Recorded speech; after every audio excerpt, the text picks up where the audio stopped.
আসসালামু আলাইকুম সম্মানিত দেশ এবং প্রবাসের ভাই ও বোনেরা। বাংলাদেশ এমন একটি দেশ যেখানে ভালো কাজেরও সমালোচনা হয়। তো যে বিষয়টি বলতেছিলাম আসলে বিষয় এটা না, বিষয় হলো আজকে একটা গুরুত্বপূর্ণ একটা বিষয় নিয়ে কথা বলবো, সেটা হলো কার্ড।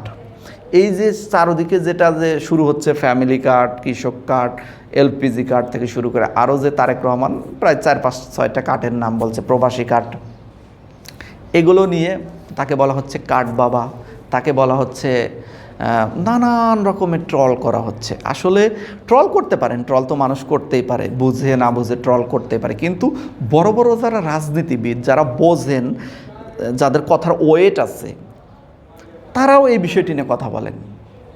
কার্ড বিষয় নিয়ে একবার তো বলেছিলেন যে তোর ফ্যামিলি কার্ড, আপনারা জানেন তো, অনেক বিষয় নিয়ে কিন্তু কথা বলেন। মানে এগুলো আমি চিন্তা করে আসলে সারতে পারি না যে দেশের জন্য একটা ভালো কাজ করবে। আমার কথা হলো জামাত ইসলাম যদি দেশের জন্য একটা ভালো কাজ করে সেটাও তো ভালো কাজ, যদি বিএনপি যদি একটা দেশের জন্য ভালো কাজ সেটাও তো ভালো কাজ।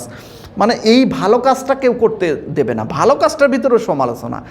এই যে কার্ড দিচ্ছে, কার্ড নিয়ে এত ট্রল হওয়ার কারণে মানুষের কাছে মনে করতেছে কার্ডের এটা যে ভালোর জন্য করতেছে, এই জিনিসটা কেমন যেন খারাপভাবেও তারা উপস্থাপন করতেছে। একটাবার চিন্তা করে না যে এই কাজটা তো ভালো কাজ।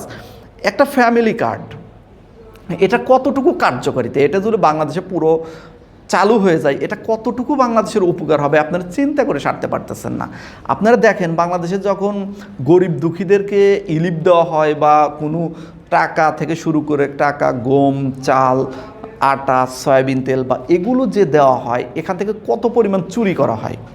আপনি একজন মানুষকে 10 কেজি একটা চালের কার্ড দিয়েছেন, চাল বাড়িতে নিয়ে এসে দেখছে 8 কেজি, মানে 2 কেজি মেম্বার খেয়ে ফেলেছে। আবার সেই চালটা যখন মেম্বার কাছে আসছে চেয়ারম্যান থেকে, চেয়ারম্যান 100 বস্তার ভিতর 50 বস্তা সরিয়ে ফেলেছে এবং আরও ঊর্ধ্বতন কর্মকর্তারা আরও খেয়ে ফেলেছে।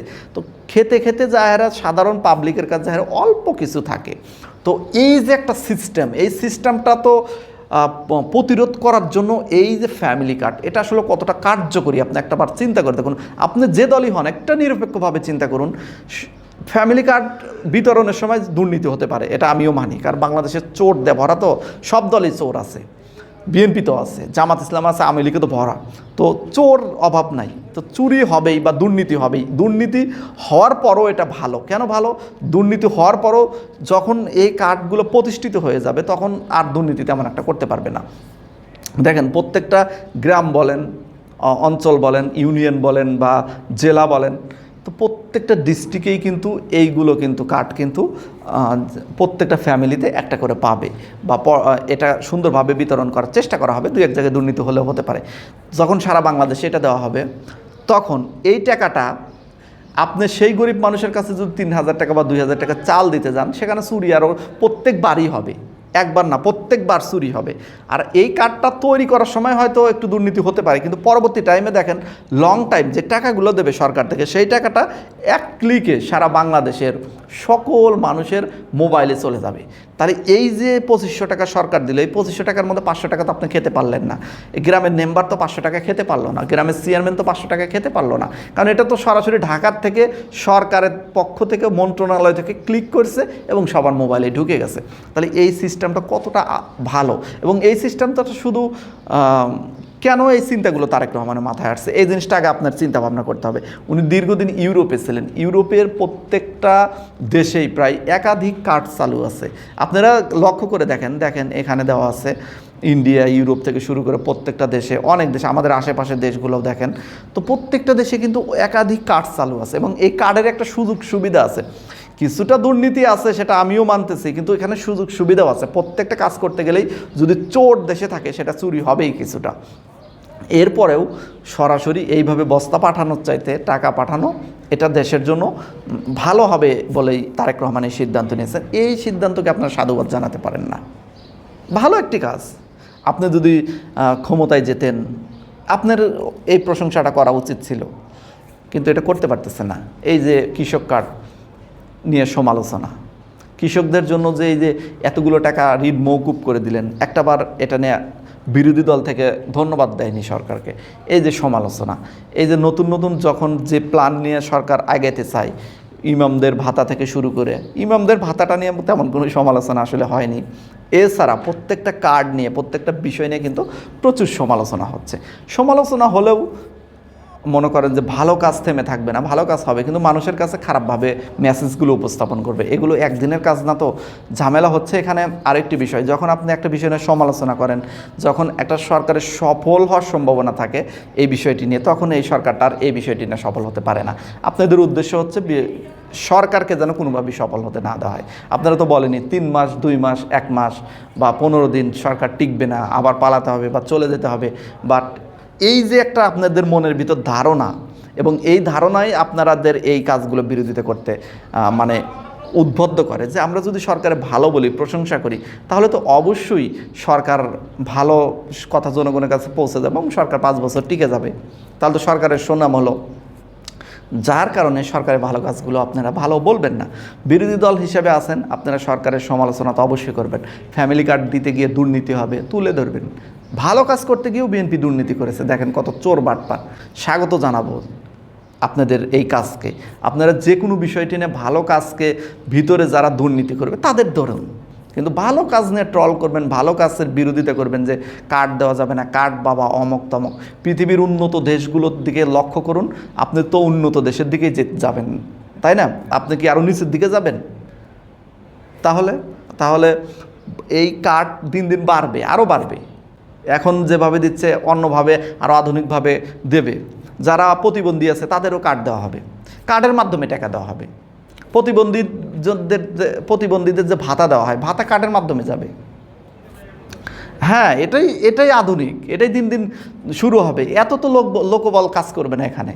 একবার কাজ করবে, সব কিছু কমপ্লিট করবে, তারপর যখন টাকা দেওয়ার সময় হবে 1 ক্লিকে টাকা চলে যাবে সবার কাছে। এটাই তো আধুনিক, এটাই তো আধুনিক জামানা নাকি? এইভাবেই তো কাজ চলবে। আপনার অ্যানালগ সিস্টেম, বা আপনি যদি মনে করেন যে এটা করতে গেছে মানে কাঠ বাবা হয়ে গেছে, এগুলো তো আপনাদের মনের হীনমন্যতা, কৃপণতা, তাছাড়া কিছু না। আমি ওই যে কিছুক্ষণ আগে যেটা বললাম, যে দলের ভালো কাজকেও মানুষ খারাপ ভাববো, বিরোধী দল থাকলে আবার নিজের দলের খারাপ কাজকেও ভালো ভাবে। তো প্রত্যেকটা দলে ভালো কাজ যেটুকু সেটুকু ভালো বলবো। যেমন আওয়ামী লীগের এই প্ল্যানগুলো, মানে রাস্তাঘাট থেকে শুরু করে ভালো ভালো কিছু কাজ করেছে, প্রশংসা করি, হ্যাঁ ভালো কাজ করেছেন। দুর্নীতি হয়েছে সেখানে, সেগুলো ধরবো। এই কাজগুলো করতে গিয়ে প্রচুর দুর্নীতি করেছেন তিনি। আওয়ামী লীগের রূপপুর পারমাণবিক বিদ্যুৎ কেন্দ্র বানিয়েছে এবং প্রকল্প হাতে নিয়েছেন, এবং প্রায় 90% কাজ তারাই কমপ্লিট করেছে, তাদের এটা ক্রেডিট আছে। এখানে দুর্নীতি হয়েছে, এই জন্য তাদের বদনাম আছে। দুর্নীতির জায়গায় রাখবো, কিন্তু তাদের যে এই যে প্ল্যান ছিল, এই প্ল্যানগুলোকে আমরা অবশ্যই স্বাগত জানাবো। তো বিএনপিরও ঠিক এরকমই, দুর্নীতি হলে দুর্নীতি আমরা চেপে ধরবো, তবে ভালো কাজের ভালো উদ্যোগগুলোকে আমরা স্বাগত জানাবো। বিএনপি সামনে একটা বড় প্রকল্প হাতে নিতেছে, যেটা $75 বিলিয়ন, বাংলাদেশের সবচেয়ে বড় প্রকল্প হতে যাচ্ছে। সেটা হলো টেকনাফ থেকে তেঁতুলিয়া পর্যন্ত রেল সেতু এবং হাইওয়ে। সিস্টেমটা এমন হবে যে রাজশাহী থেকে আম পারলো বিকেলে, সকালে দেখবেন যে সেই আম বিক্রি হচ্ছে চট্টগ্রাম বন্দরে, অথবা বিদেশে প্রেরণ করবেন, সন্ধ্যার দিকে আম পেরে প্যাকেট করছে, সকালের দিকেই চলে গেছে হলো চট্টগ্রাম জাহাজে। তো হাইওয়ে থাকবে, হাই স্পিড থাকবে ট্রেন, এবং বুলেট ট্রেনের প্ল্যান করতেছে সরকার, চায়নার সাথে এই প্রযুক্তি নিয়ে প্ল্যান করতেছে। এগুলো তো ভালো কাজ, আপনারা অবশ্যই স্বাগত জানাবেন।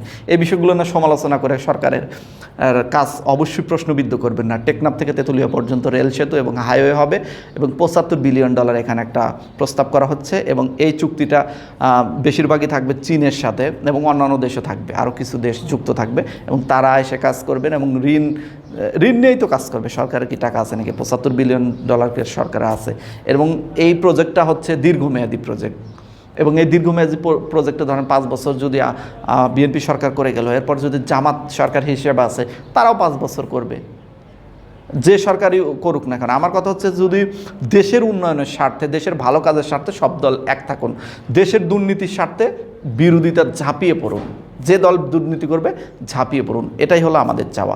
আশা করি বিষয়গুলো বুঝতে পারছেন। আমি আশা করব বিরোধী দলে যারা আছেন তাদের সুবুদ্ধি উদয় হবে, এবং সরকার দলে যারা আছেন তাদেরও সুবুদ্ধি উদয় হবে, যাতে দুর্নীতি না হয়। দুর্নীতি হলেই আপনারা শেষ, আগামী নির্বাচনে ফেল। এটা একটা কথা মনে রাখবেন, কারণ এখন বাংলাদেশের মানুষ অনেক সচেতন। দেশের মানুষের জন্য কাজ করুন, দেশের মানুষের বাহবা পাবেন, এবং দেশের মানুষের জন্য জীবন দিয়ে স্বাধীন করেছে এদেশ, দেশের মানুষের জন্য জীবন দিয়ে জুলাই হয়েছে এদেশে, এবং এই দেশের মানুষ দেশকে অনেক ভালোবাসে। তাই দেশের ভালো করার জন্য আপনারা চেষ্টা করুন, আপনারা যুগ যুগ ক্ষমতায় থাকবেন। আর যদি দেশের মানুষের ক্ষতি করার চেষ্টা করুন, আবারও আপনাদেরকে জেলে যেতে হবে, আবারও আপনাদেরকে নানা হেনস্থার মুখেই পড়তে হবে, কারণ দেশের মানুষ এখন থেকে ছাড় দেবে না।